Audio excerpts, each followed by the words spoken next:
Bismillahirrahmanirrahim. Assalamualaikum warahmatullahi wabarakatuh. Selamat datang kembali di Fakta Sejarah.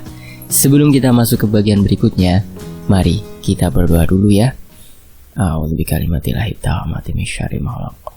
Bismillahirrahmanirrahim.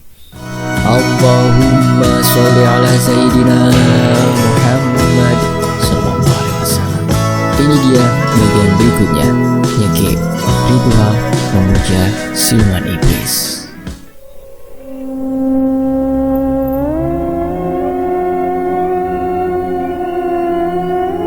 Setelah kemarin Paman Wanto mendapatkan uang dari Nyai, hari ini Paman rencananya ingin meminang anak seorang juragan tanah yang kaya raya dengan pakaian yang serba baru yang sengaja dibelikan nenek di pasar kemarin.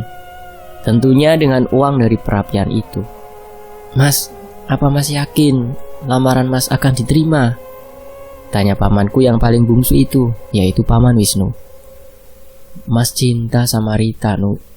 Mas yakin dengan barang yang Mas bawa, Pak Bucek akan menerima lamaran Mas untuk Rita? Kata Pamanku Wanto. Nenek, kakek, Paman Wisnu dan Paman Wanto pun berjalan menuju rumah juragan Bucek sang juragan tanah. Perjalanan jauh harus rela ditempuh pamanku untuk menyampaikan maksud baiknya melamar Rita. Sesampainya mereka di depan pintu rumahnya, mereka sudah harus berhadapan dengan begitu banyak penjaga yang selalu siaga menjaga rumah tuanya itu. Ada perlu apa Anda kemari? Tanya salah satu penjaga. Saya ingin bertemu dengan Pak Bucek, kata pamanku kala itu. Tuan Bucek sedang sibuk, lain kali saja, katanya lagi. Tiba-tiba Pak Bucek keluar dari balik pintu dengan tatapan yang tajam ke arah keluarga miskin yang sudah dengan lancang menginjakan kaki di rumahnya. Mau apa kalian kemari? Kalau hanya untuk meminjam uang atau mengeluhkan kemiskinan kalian, saya tidak punya waktu, kata Pak Bucek dengan sangar dan sangat menyakitkan. Maaf jika kedatangan kami mengganggu Bapak. Kami kemari hanya untuk bersilaturahmi saja, kata nenekku. Berani sekali Mak datang untuk bersilaturahmi dengan saya, kata Pak Bucek. Saya ingin melamar Rita anak Bapak, kata pamanku tanpa basa-basi. Apa kamu bilang? Melamar Rita? Lancang kamu, kata Pak Bucek dengan nada yang sangat tinggi. Saya mencintai anak Bapak, Rita, dan saya ingin menikahinya, kata pamanku Wanto. Apakah sebaiknya kita pulang saja, Mak? Wisnu takut, lirih Paman Wisnu kepada nenekku kala itu. Punya apa kamu berani ingin melamar anak saya? Kalian harusnya tahu ukuran. Orang miskin yang menikahnya ya harus dengan orang miskin lagi, bukan dengan golongan juragan kayak saya. Paham kalian? Tanya Pak Bucek. Kami memang miskin, Pak, tapi tidak selayaknya Bapak menghina kami seperti ini. Bukankah golongan juragan itu punya kewibawaan? Jika Bapak seperti ini, apa ini yang namanya wibawa, Pak? Nenekku mulai gemetar menahan tangis.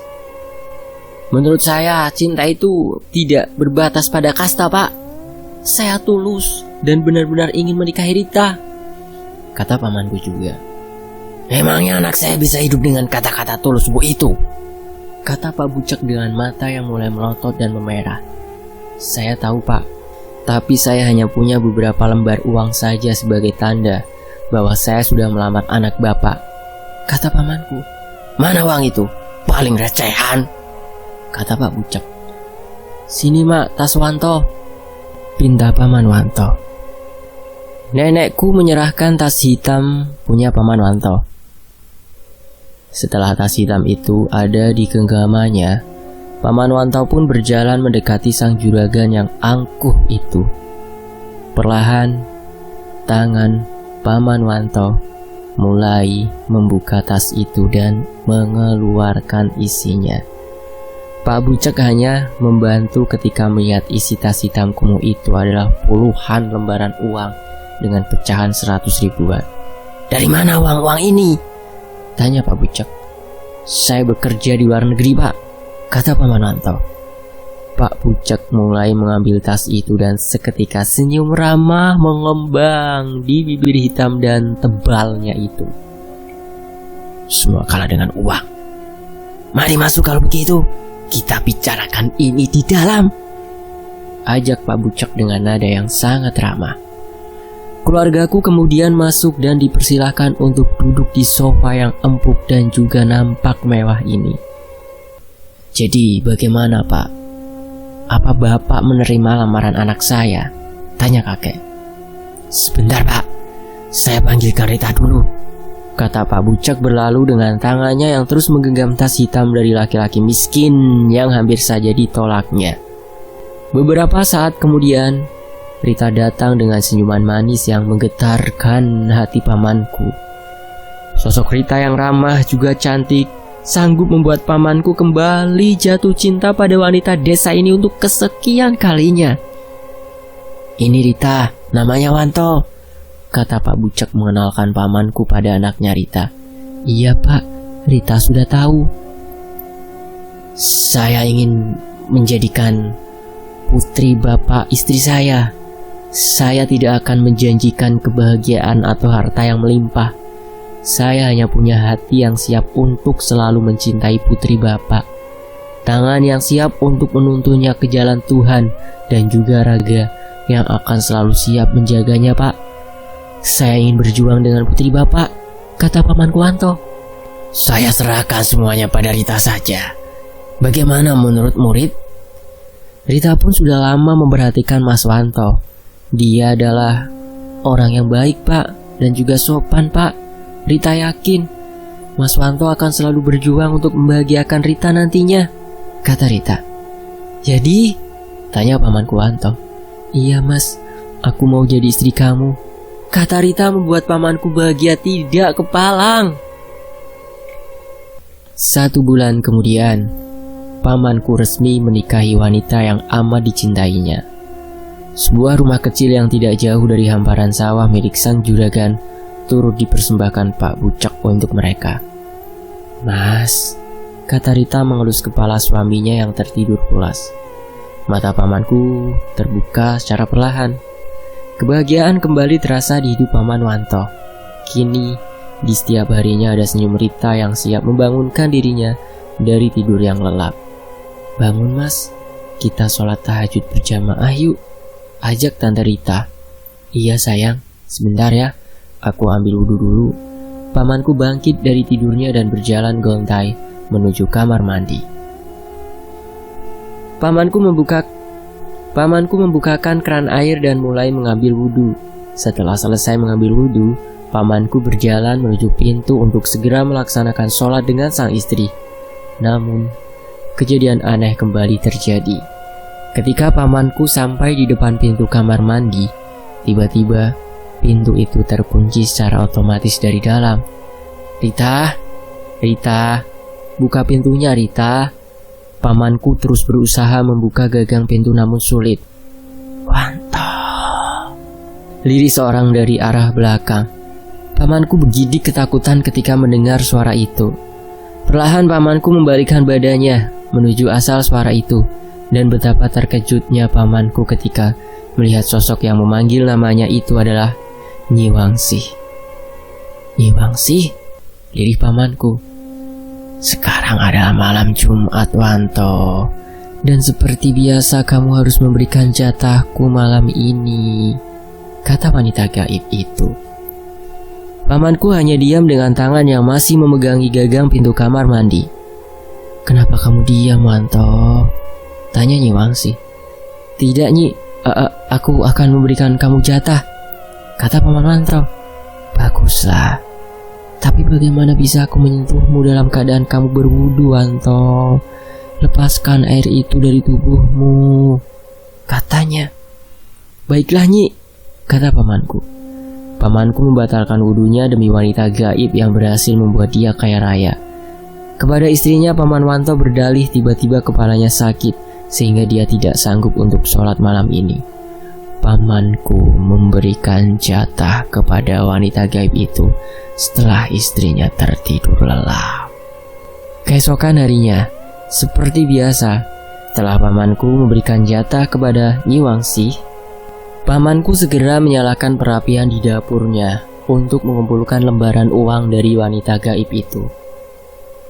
Sayang, aku masih punya tabungan sisa pernikahan kita waktu itu. Mau kamu belikan apa? Tanya Paman Wanto pada istrinya kala itu. Apa saja mas, terserah kamu. Bagaimana kalau kita pergi ke kota? Lama aku tidak ke kota, kata Tante Rita. Baiklah, ayo kita pergi sekarang saja. Kamu siap-siap, kata Paman Wanto. Iya mas, kata Tante Rita. Dan mereka pergi ke kota dengan membawa uang-uang gaib yang Paman Wanto dapatkan dari hasil pesugihannya pada wanita gaib itu. Pamanku dan istrinya membeli beberapa perhiasan dan juga sebuah mobil mewah keluaran terbaru.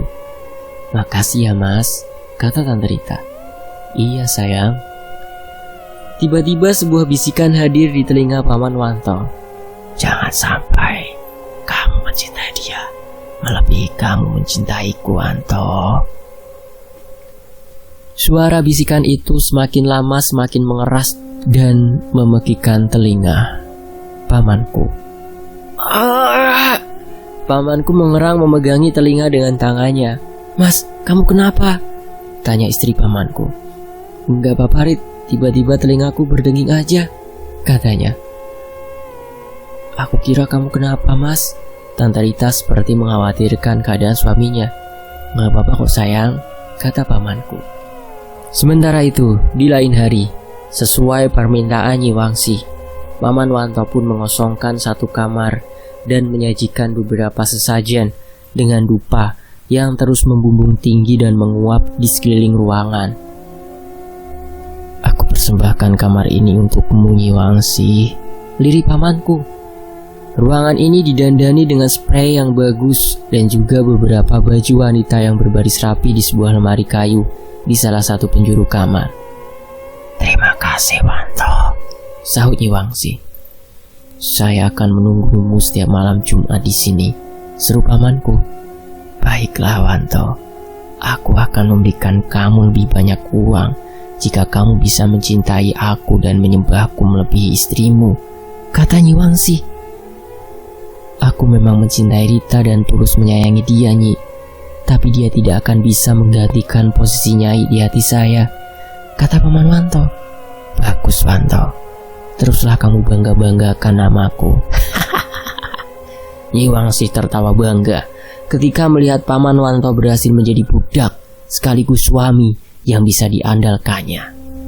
Krek, Paman Wanto kembali mengunci kamar itu sesuai dengan permintaan Nyi Wangsi. Mas, kenapa kamarnya dikunci? Tanya Tante Rita mengagetkan pamanku. Enggak apa-apa sayang. Di dalam banyak tikus, jadi aku kunci supaya nggak keluar, kata Paman Wanto terbata-bata. Yakin cuma tikus mas? Tanya Tante Rita lagi. Emang aku kelihatan ngebohongin kamu apa?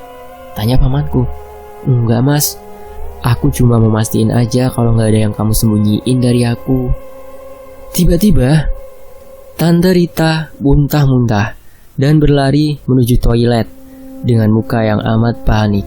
Pamanku terus mengetuk pintu toilet untuk memastikan istrinya baik-baik saja. Sayang, kamu kenapa? Tanya Paman Wanto ketika istrinya keluar dari toilet.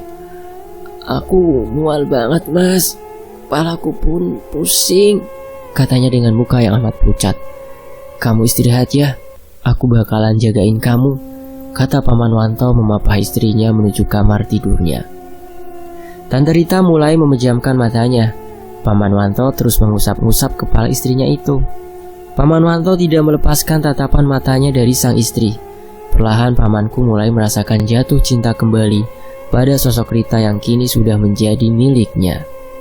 5 bulan kemudian, mual-mual yang dirasakan Tante Rita ternyata menandakan kehamilan yang sudah sangat ditunggu.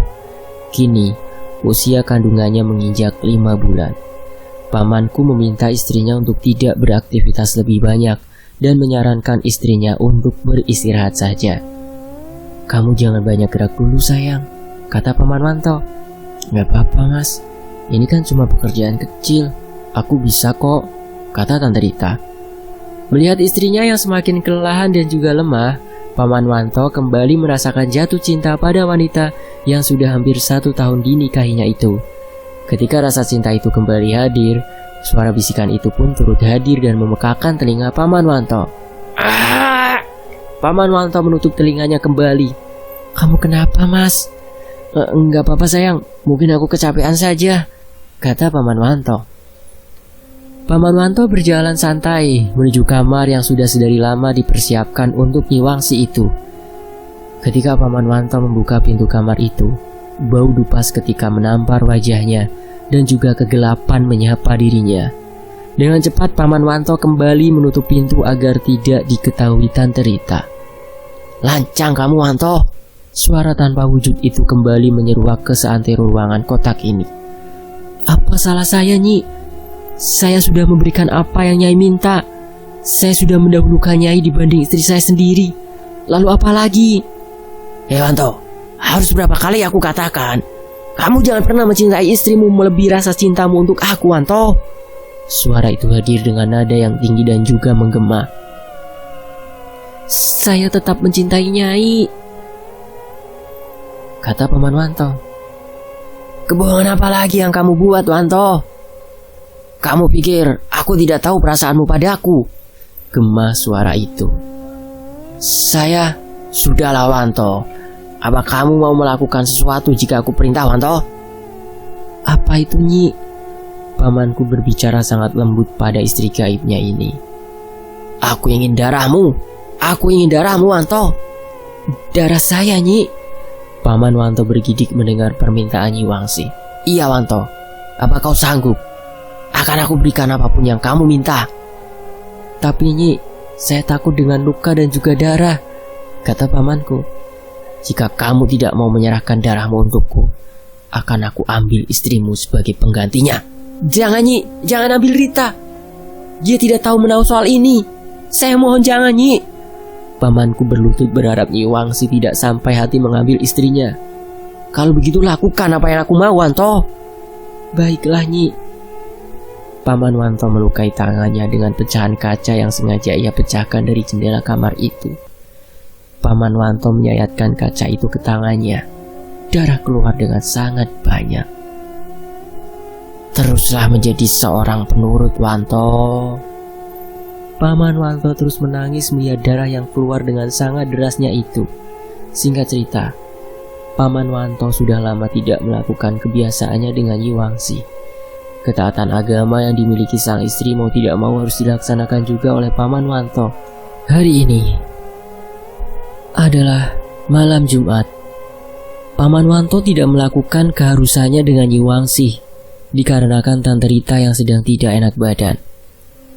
Di malam harinya, di mana jam tepat menunjukkan pukul 12 malam, angin datang dengan begitu kencang. Aroma dupa terus membumbung di langit-langit rumah. Paman Wanto segera keluar dari kamarnya dan mendapati kedatangan Nyi Wangsi dengan kuda putihnya. Paman Wanto merasa takut ketika melihat Nyi Wangsi datang dengan taring dan juga mata yang memerah dan nampak seperti senter. "Sudah cukup kau mempermainkan aku, Wanto. Sekarang rasakan akibatnya." "Tunggu Nyi, ampuni saya. Saya akan melakukan apapun yang Nyi Wangsi mau, asal jangan apa-apakan saya." Paman Wanto kembali memohon agar Nyi Wangsi tidak melukainya. "Janji terus yang kau buat, Wanto. Aku pun butuh makanan sama sepertimu. Kau butuh uang-uangku, sedangkan aku tidak lagi kau urus, Wanto."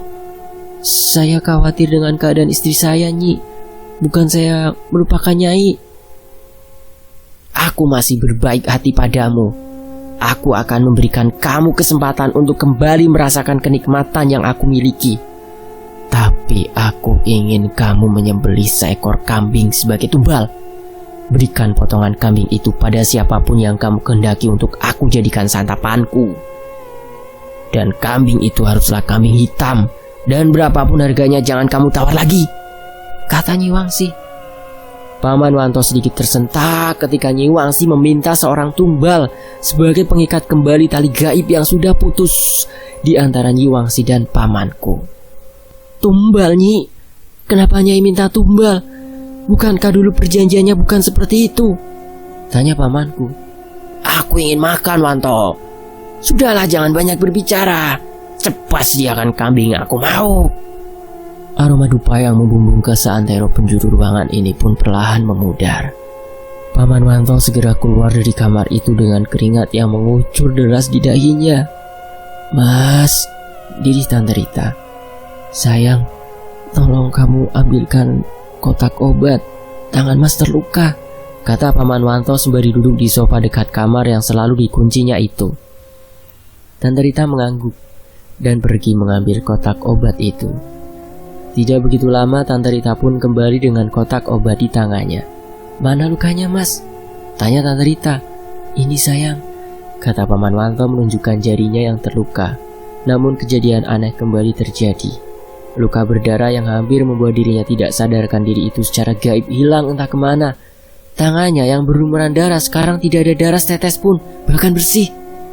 Mas, tanya Tante Rita memegangi bahu suaminya itu. Aku mungkin salah lihat, kata Paman Wanto. Mas, akhir-akhir ini aku sering melihat wanita dengan setelan pengantin di kamar kita, kata Tante Rita membuat jantung Paman Wanto berdegup dengan kencang. Mungkin kamu salah lihat, sayang. Abaikan saja ya, kata Paman Wanto mengusap kepala istrinya itu. Iya kali ya, Mas, kata Tante Rita. Oh ya sayang, rencananya Mas akan beli kambing besok. Mas mau bagi-bagiin kambing itu sebagai tanda rasa syukur Mas sama Allah atas kehadiran jabang bayi kita. Gimana menurut kamu? Tanya Paman Wanto. Boleh Mas, boleh banget. Senyum bahagia terlukis di bibir Tante Rita. Sesuai dengan permintaan istri gaibnya, Paman Wanto bergegas pergi menuju kota dengan mobil mewahnya untuk membeli seekor kambing untuk dijadikan pelantara tumbal. Dengan tangan yang gemetar, Paman Wanto menuntun kambing itu menuju rumahnya. Udah dapat Mas kambingnya? Tanya Tante Rita saat sang suami sampai di rumahnya. Dah dapet sayang. Senyum tipis mengembang di bibir Paman Wanto dan dia berlalu meninggalkan istrinya di teras depan rumahnya. Tante Rita tersentak ketika melihat di belakang punggung suaminya terdapat gelungan rambut dipenuhi hiasan kepala dari melati yang masih kuncup. Mas, Tante Rita berusaha memberitahu suaminya, tapi mulutnya seperti membeku beberapa saat. Sekarang keanehan itu sudah mencapai istrinya.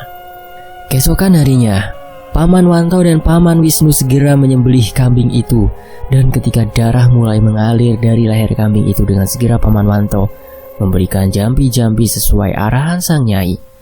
Setelah selesai menyembelih, Paman Wanto segera memotong kambing itu menjadi beberapa bagian. Kejadian aneh kembali terjadi.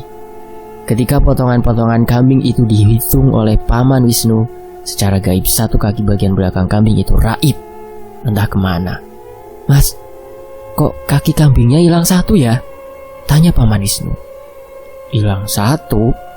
Kamu salah lihat kali, Nu. Mungkin aja kamu udah potong-potong, kata Paman Wanto.